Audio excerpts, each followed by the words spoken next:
je peux dire que j'ai commencé vraiment assez tôt la danse depuis l'école primaire, je peux dire. J'étais un peu le fou du roi à l'école. Je taquinais tout le monde, j'étais tout le temps en train de chanter à l'école. Et mes amis me disaient tous, mais toi, c'est pas la peine que tu es à l'école. Mais va danser, il y a des endroits où tu peux danser, tout ça.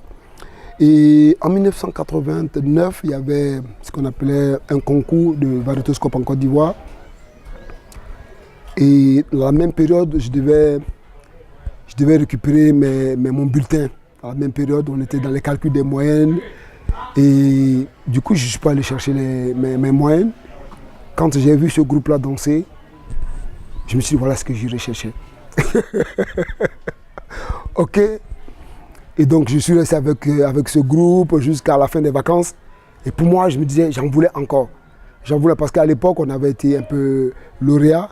On était lauréat dans la ville, on était assez respecté. À la fin, on a fini lamentablement dernier. Et donc, bon, pour moi, ça ne s'arrêtait pas là, il fallait continuer. Et c'est ainsi que j'ai vraiment compris que il y avait du chemin à faire dans ça. Parce que j'ai tout de suite intégré le ballet national de Côte d'Ivoire parce que je me suis dit, non, il faut que je connaisse d'abord les danses de chez moi. Donc, où est-ce qu'il allait les apprendre? Parce que là où j'habitais, c'était à environ 45-70 km d'Abidjan et j'avais aucun endroit où aller danser. Et du coup, j'ai intégré le ballet national de Côte d'Ivoire, mais difficilement. Après avoir passé 6 mois de galère, mes parents, mon père, qui ne me payait jamais le transport même pour aller, me dit, tu as choisi la danse, vas-y avec la danse. Donc je quittais 70 km, environ 45 km, aller jusqu'à Abidjan. Et je faisais une autre marche pour aller jusqu'au GRTO pour faire mes répétitions pendant 6 mois avant qu'on fasse une audition et que je sois retenu au Ballet national de Côte d'Ivoire. Et en 93, bon, voilà, j'ai eu la chance et je me disais que bon, ce n'est que le début. J'ai eu la chance d'intégrer le Ballet national, j'ai fait des tournées avec eux. Mais j'avais encore cette soif d'apprendre. Donc du coup, je travaillais dans les petits quartiers, j'allais intégrer les petits groupes de quartiers pour apprendre. Et il y a eu un projet qui a été monté.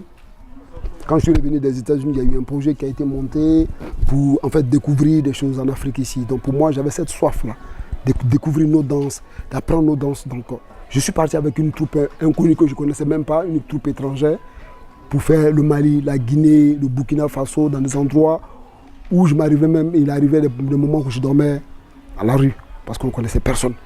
On faisait des spectacles dans la rue où on ne connaissait personne, mais c'était un spectacle sur les sensibilisations des valeurs traditionnelles et voilà, africaines. Donc, ça n'a pas été du gâteau. Ça n'a pas été du gâteau tout de suite, ça n'a pas été du gâteau. Pendant 1 an, je me suis lancé dans ce truc-là, avec cette compagnie-là, sans 1 centime d'abord. Parce que pour moi, c'était cette envie de danser, cette envie de transmettre quelque chose. Parce que pour moi, sur scène, je me dis, je suis un roi. Mais quand je descends de la scène, je ne suis plus rien. Est-ce que vous comprenez? Voilà. Et Dieu a fait que j'ai rencontré, après, longtemps après, 10 ans après, j'ai rencontré Germaine Acogny, d'abord André Awamba, qui me dit, mon frère, bon voilà, j'ai un projet sur lequel on doit travailler, donc si tu es intéressé, tu viens. Et le projet, on n'avait pas d'argent. On n'avait que dalle, même pas 1 centime. Je quittais chez moi chaque matin, sans manger, sans rien faire, et aller travailler parce que j'avais cette envie de rentrer dans autre chose, de découvrir autre chose. J'étais dans cette envie de, voilà, tout apprendre. Et ça a été après 3 mois de collaboration, ça a été un succès. Et pour moi, j'étais là, j'étais tenu, mais attends, comment le faux truc là, la fausse pièce qu'on a montée en 3 mois, c'était vraiment un succès qui a vraiment tourné.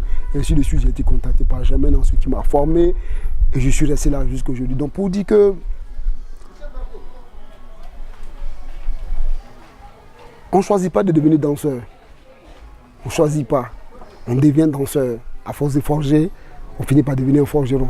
Ce n'est pas en restant à la maison, voilà. Est-ce que vous comprenez ce que je veux dire?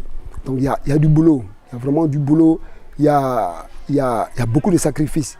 Parce que c'est un métier qui est noble et qui en même temps, si tu n'es pas fort, tu vas l'abandonner, quoi. Il y a une telle galère que tu vis, mais quand tu te mets au travail, tu as l'œil, tu vas toujours trouver un œil affûté qui se dit, ce petit il a besoin d'aide, et vas-y, nous on te met les moyens derrière et tu continues. Donc voilà, pour moi, voilà un peu ma petite expérience sur voilà, ce que j'ai vécu dans mon travail en tant que danseur. Mais je continue toujours d'apprendre, je ne suis pas encore arrivé. Voilà, je continue toujours de faire mon chemin et je sais que ça va arriver un jour, Inch'Allah.